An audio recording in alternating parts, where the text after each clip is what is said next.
Hello everyone, నేను మీ doctor G నాగసుధాలక్ష్మి. So పుట్టిన తర్వాత డెలివరీ అయ్యాక babies second day and third day of their lifes కొంచెం స్కిన్ బాడీ అంతా ఎల్లోయిష్గా కనిపించడం అండ్ ఐస్ ఎల్లోయిష్గా కనిపించడం. సో దాన్ని క్లినికల్ ఇక్ట్రస్ అని అంటాం, జాండస్. సో ఎనీవేస్ అందరికీ టెస్టులు చేస్తాము. కొంతమందికి జాండస్ లెవెల్స్ కొంచెం హై ఉండొచ్చు, బిలిరూబిన్ లెవెల్స్, అందులో ఇండైరెక్ట్ బిలిరూబిన్ కొంచెం ఎక్కువ ఉండొచ్చు.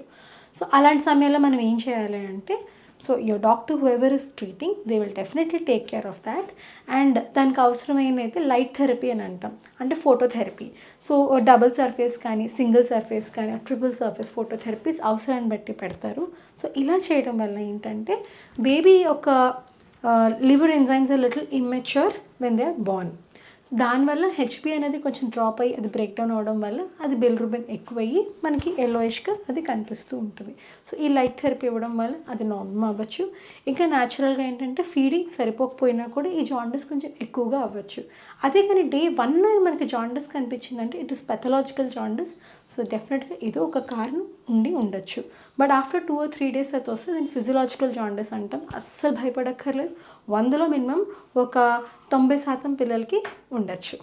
ఇంకేమైనా డౌట్స్ ఉంటే కమెంట్ సెక్షన్లో పెట్టండి. And also ask your paediatrician for further details. Thank you and follow me for more. Bye by.